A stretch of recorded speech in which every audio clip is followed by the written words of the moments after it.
Theatre खुलना। जी जी हालांकि जी। और भी टेरिटरी देखिए, फिल्म इंडस्ट्री के लिए सबसे ज़रूरी है महाराष्ट्र की कलेक्शन, हिंदी फिल्म इंडस्ट्री के लिए मैं मानती हूँ। पर मैं ये भी जानती हूँ कि जब सेकेंड वेव की पीक थी तो आपको ट्विटर, इंस्टाग्राम पे जो मैसेजेस आ रहे थे ऑक्सीजन की कमी, बेड्स की कमी, उनमें से शायद ही कुछ मुंबई, महाराष्ट्र से आए हों।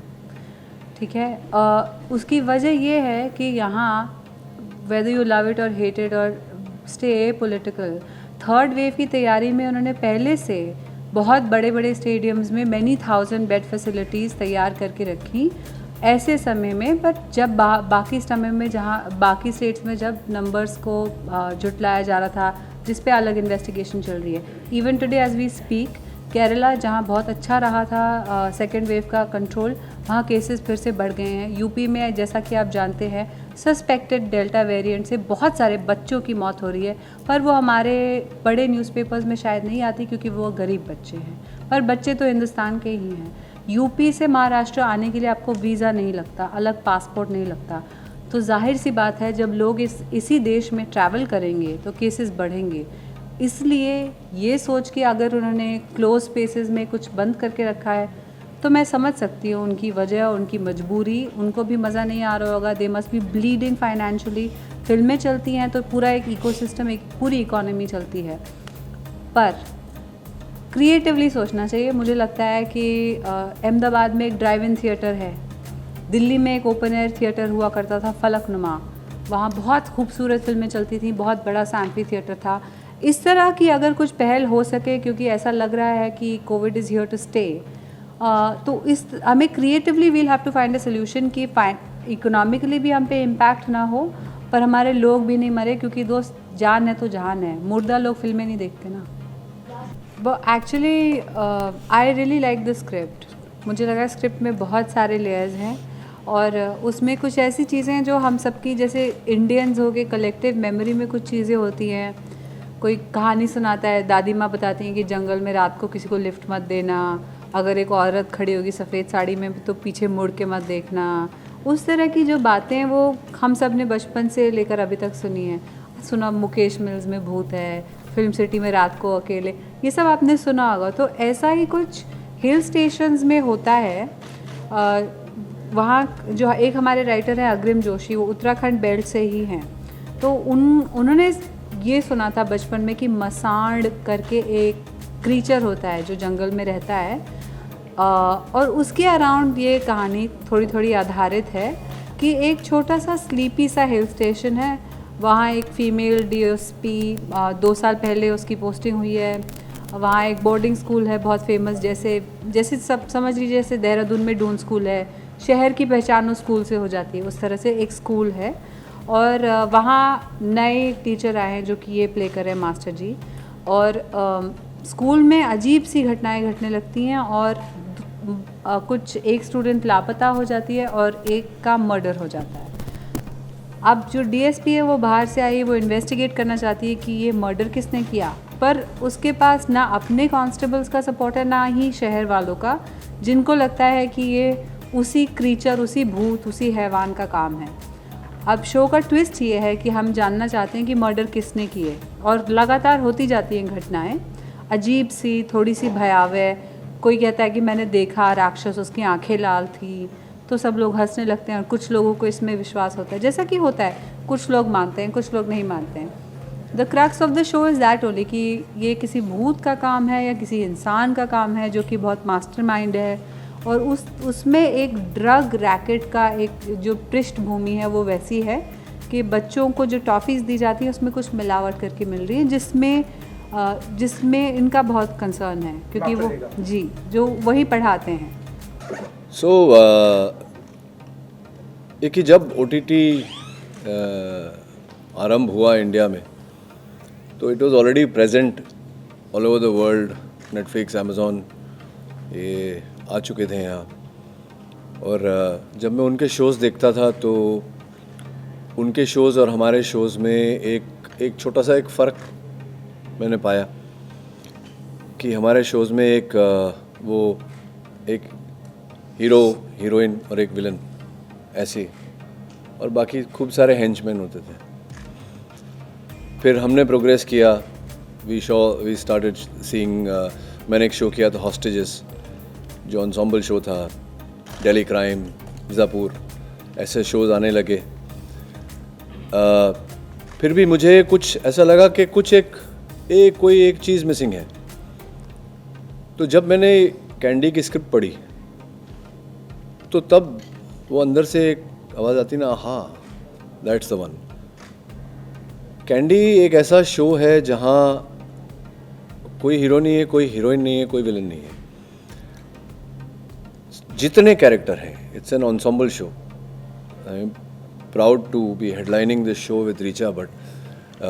ऑल द कैरेक्टर्स, जितने किरदार हैं, जितने पात्र हैं इस शो में, सबके अंदर एक हीरो भी है, एक विलन भी है, जैसा कि हम सब में है। There is a good side, there is a bad side, there is a inner struggle कि हम वो गुड साइड को लेकर अपने ही बैड साइड से लड़ते रहते हैं और उस पर कंट्रोल पाने की, उस पर काबू पाने की, कभी कभी वो बैड साइड गुड साइड पर हावी हो जाता है।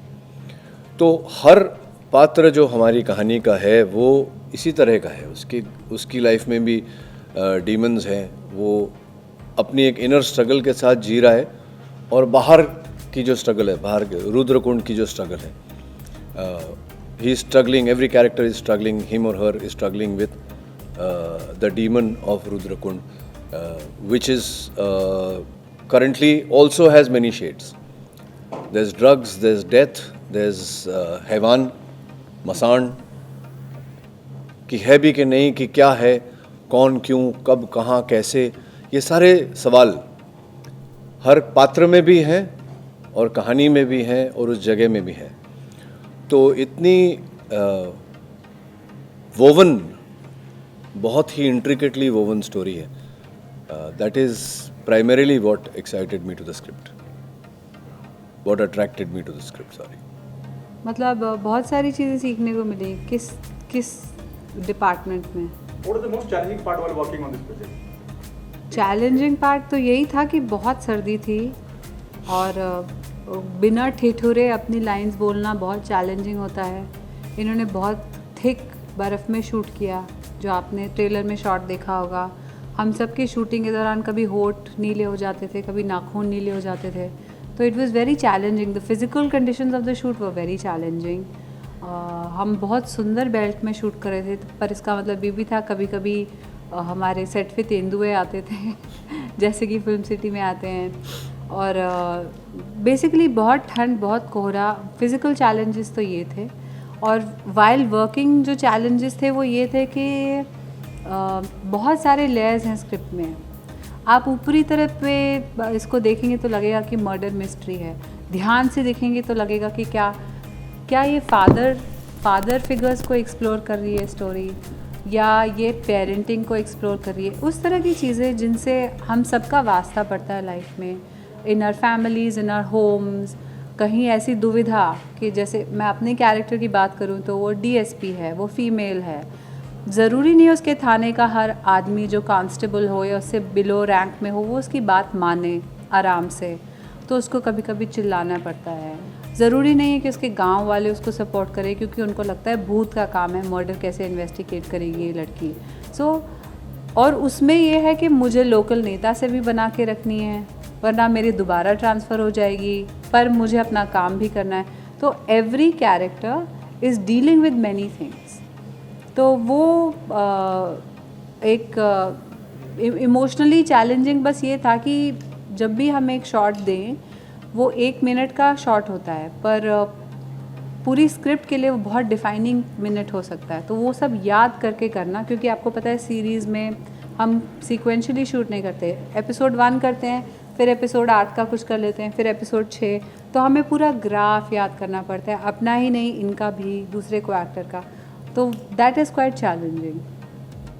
तो मेरा जो संघर्ष है, that started from day 1, I think, because I saw a lot of potential in the script and in my character. तो मैंने जब अपना पात्र पढ़ा तो मैंने जो लेखक हैं हमारे शो के, मैंने उनसे कहा कि वो कहीं ना कहीं अपने ही पाँव पर कुल्हाड़ी मारने वाली बात कर ली मैंने। मतलब थोड़ा और इसको डार्क हमें बनाना चाहिए। कुछ जो ट्रेट्स थे कैरेक्टर के, वो ऐसे ट्रेट्स थे जो मैं पहले कर चुका हूँ और वो फिट नहीं हो रहे थे मेरे अनुसार। कुछ ऐसे ट्रेट्स थे जो थे नहीं उस समय कैरेक्टर में। तो हमें लगे कुछ 15-20 दिन लगे, हम लोग बैठे रोज़ सोचा कि क्या कहाँ ले जाया जाए इस कैरेक्टर को। और फिर हमने कुछ निकाला कैरेक्टर में से और कुछ डाला, तो बहुत ही कैरेक्टर जाकर के बहुत ही कॉम्प्लेक्स हो गया। जैसा कि मैंने कहा कि हर कैरेक्टर की इस शो में हर कैरेक्टर की एक अंदरूनी स्ट्रगल है, पर ख़ास करके जयंत पारेख जो मेरे कैरेक्टर का नाम है, उसकी बेटी ड्रग्स ओवरडोज के कारण अपनी जान ले लेती है। उसकी पत्नी इसको सहन ही नहीं कर पाई है। दोनों, जयंत और उसकी पत्नी, both are suffering from post trauma because of that incident. PTSD जो है वो बहुत ही एक mental illness, PTSD, it's a very difficult for a normal person to. और मैं बड़ा खुशमिजाज बंदा हूँ, तो मेरे लिए पहले पीटीएसडी को समझना और उसको इस तरह से प्ले करना कि ऑडियंस भी समझे। तो जैसे कि मैंने कहा था, जयंत पारेख अपने पर्सनल लेवल पे, अपने फैमिली लेवल पे तो वो डील कर ही रहा था।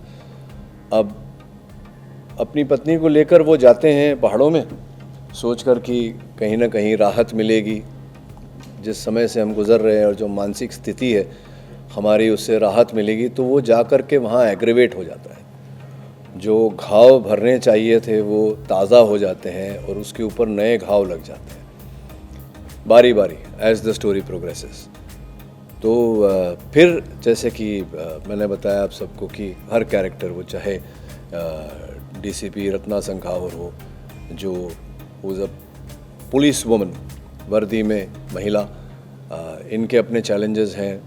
तो ऑब्वियसली जिस तरह से ये मास्टर जी से बात करती हैं, तो वो एक अलग मास्टर जी को समझ में नहीं आ रहा कि मैं तो आपके लिए अच्छा करने की कोशिश कर रहा हूँ, आप क्यों इस तरह से मुझे बात कर रही हैं।